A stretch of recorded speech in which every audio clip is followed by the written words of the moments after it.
Assalamualaikum warahmatullahi wabarakatuh.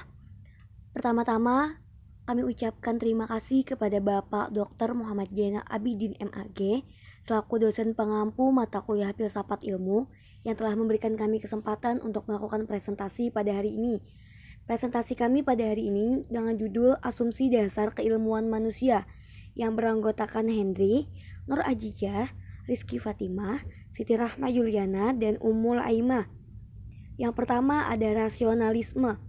Secara etimologis, rasionalisme berasal dari kata bahasa Inggris rationalis.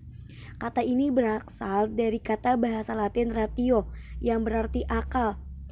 I.R. Lacy menambahkan bahwa berdasarkan akar katanya, rasionalisme adalah sebuah pandangan yang berpegangan bahwa akal merupakan sumber bagi pengetahuan dan pembenaran.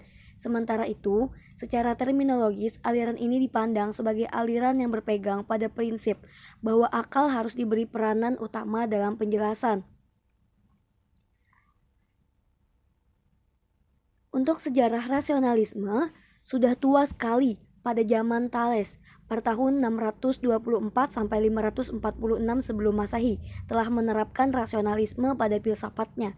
Rasionalisme lahir adalah sebagai reaksi terhadap dominasi gereja pada abad pertengahan Kristen di barat. Munculnya rasionalisme ini menandai perubahan dalam sejarah filsafat. Karena aliran yang dibawa Descartes ini adalah cikal bakal zaman modern dalam sejarah perkembangan filsafat. Selanjutnya ada tokoh-tokoh rasionalisme. Yang pertama ada René Descartes pada tahun 1596 sampai 1650. René Descartes lahir di La Haye, Prancis pada tanggal 31 Maret 1596 dan meninggal di Stockholm, Swedia pada tanggal 11 Februari 1650. Descartes biasa dikenal sebagai Cartesius. Ia adalah seorang filsuf dan matematikawan Prancis, merupakan orang pertama yang memiliki kapasitas filosofis yang sangat dipengaruhi oleh fisika baru dan astronomi. Selanjutnya ada Nicolas Malebranche pada tahun 1638 sampai 1775. Orang Prancis yang bernama Nicolas Malebranche pada tahun 1638 sampai 1775 berusaha untuk mendamaikan filsafat yang dirintis Descartes dengan pemikiran Kristiani, terlebih pemikiran Augustinus tentang masalah substansi. Ia mengikuti ajaran Descartes bahwa ada dua substansi, yaitu pemikiran dan keluasan. Tetapi tentang hubungan jiwa dan tubuh, ia mempunyai pemecahan tersendiri.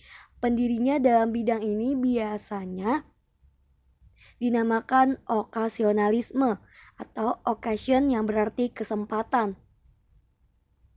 Selanjutnya ada Baruch de Spinoza pada tahun 1632 sampai 1677. Baruch de Spinoza lahir di Amsterdam pada 24 November 1632. Ia berasal dari keluarga yang menganut agama Yahudi yang melarikan diri dari Spanyol ke Amsterdam, Belanda akibat konflik keagamaan. Ayahnya seorang pedagang kaya raya. Selanjutnya ada E.G. W. Leibniz pada tahun 1646 sampai 1716. Gottfried W. Leibniz lahir pada tanggal 1 Juli 1646 di Leipzig, Jerman. Putra dari Friedrich Leibniz, seorang profesor filsafat moral di Leipzig, Jerman.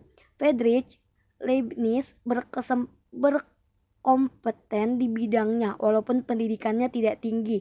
Ia mencurahkan waktu untuk keluarga dan pekerjaannya.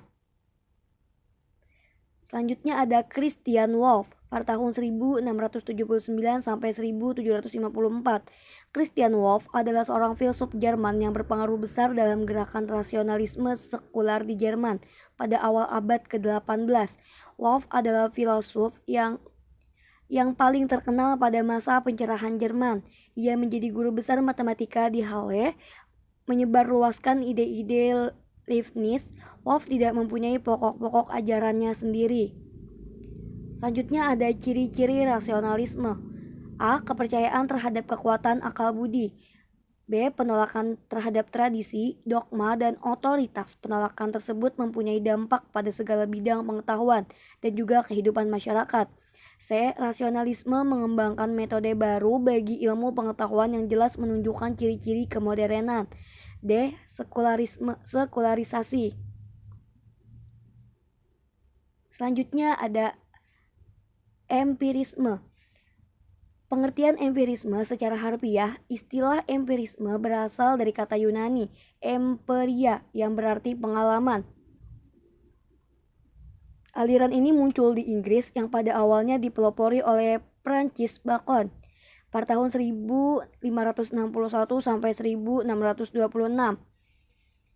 Sejarah empirisme sejak zaman Yunani kuno, selain para pemikir yang mengagungkan nalarnya dalam menemukan kebenaran, dikenal sebagai penganut paham rasionalisme, sudah ada juga pemikir yang lebih mempercayai indranya, yang mencoba menemukan pengetahuan yang benar atas dasar pengalaman.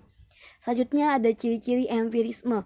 A. Pandangan bahwa semua ide atau gagasan merupakan abstraksi yang dibentuk dengan menggabungkan apa yang dialami.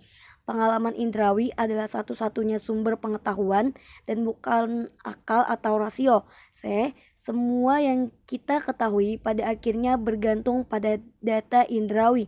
D. Semua pengetahuan turun secara langsung atau disimpulkan secara tidak langsung dari data indrawi, kecuali beberapa kebenaran definisional logika dan matematika. Selanjutnya ada kritisisme. Pengertian kritisisme, aliran yang memadukan antara rasionalisme dan empirisme. Menurut aliran ini, baik rasionalisme atau empirisme tidak seimbang. Sejarah kritisisme kan merumuskan proyek filosofisnya tersebut di tengah perdebatan dua pandangan besar, yakni rasionalisme dan empirisme. Khususnya rasionalisme G.W. Leibniz dan empirisme David Hume. Dua aliran besar abad modern tersebut banyak mempengaruhi pemikiran Kant, tetapi Kant juga mengkritik keduanya untuk menunjukkan kelemahan-kelemahan mereka, serta kemudian merumuskan pandangannya sendiri sebagai sintesis kritis dari keduanya. Tokoh-tokoh kritisisme. Tokoh-tokoh aliran ini adalah René Descartes pada tahun 1596 sampai 1650 Masehi. Yang kedua ada Nicolas Malebranche pada tahun 1638 sampai 1775 Masehi. Yang ketiga ada B. de Spinoza pada tahun 1632 sampai 1677 Masehi. Yang keempat ada G.W. Leibniz 1646 sampai 1716 Masehi. Yang kelima ada Christian Wolff pada tahun 1679 sampai 1754 Masehi. Yang keenam ada Blaise Pascal 1623 sampai 1662 Masehi. Selanjutnya ciri-ciri kritisisme. A. Menganggap objek pengenalan itu berpusat pada subjek dan bukan pada objek. B. Menegaskan keterbatasan kemampuan akal manusia untuk mengetahui realitas dan hakikat sesuatu. Akal hanya mampu menjangkau gejala dan fenomenanya saja. C. Pengenalan manusia terhadap sesuatu diperoleh dari perpaduan antara unsur akal dan pengalaman. Selanjutnya ada intuisionisme. Intuisionalisme adalah suatu aliran atau paham yang menganggap bahwa intuisi atau naluri atau perasaan adalah sumber pengetahuan dan kebenaran. Intuisi termasuk salah satu kegiatan berpikir yang tidak didasarkan pada penalaran. Selanjutnya ada sejarah intuisionisme. Intuisionisme dipelopori dan dipopulerkan oleh Henry Bergson pada tahun 1859 sampai 1941. Menurutnya, intuisi merupakan suatu sarana untuk mengetahui secara langsung dan seketika. Unsur utama bagi pengetahuan adalah kemungkinan adanya suatu bentuk penghayatan langsung atau intuitif di samping pengalaman oleh indera. Selanjutnya ada tokoh-tokoh intuisme. Yang pertama ada Luitgen Egbertus Jan Brouwer pada tahun 1881 sampai 1966. Brouwer lahir pada tanggal 27 Februari 1881 di kota Overzijde, Belanda. Selama berkuliah di University of Amsterdam, Brouwer belajar tentang matematika dan fisika dan sedikit teks isi. Yang kedua ada Sir Michael Anthony Eardley Damet pada tahun 1925 sampai 2011. Sir Michael Anthony Eardley Damet lahir pada tanggal 27 Juni 1925 di kota London, Inggris. Adalah seorang filsuf Inggris yang sangat berpengaruh dalam filsafat bahasa, metafisika, logika, filosofi, matematika, dan sejarah filsafat analitik. Selanjutnya ada Aaron Hayting pada tahun 1898 sampai 1980. Aaron Hayting lahir pada 9 Mei 1898 di kota Amsterdam, Belanda.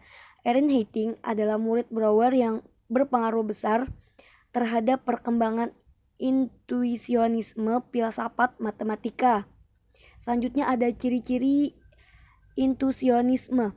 Lebih lanjut, Bergson menyatakan bahwa intuisi sebenarnya adalah naluri atau insting yang menjadi kesadaran diri sendiri dan dapat menuntun kita kepada kehidupan dalam atau batin. Jika intuisi dapat meluas, maka ia dapat memberi petunjuk dalam hal-hal yang vital. Jadi dengan intuisi kita dapat menemukan elan vital atau dorongan yang vital dari dunia yang berasal dari dalam dan langsung, bukan dengan intelek. Sekian presentasi dari kami. Mohon maaf apabila ada kekurangan maupun kesalahan dalam presentasi kami. Saya akhiri. Wassalamualaikum warahmatullahi wabarakatuh.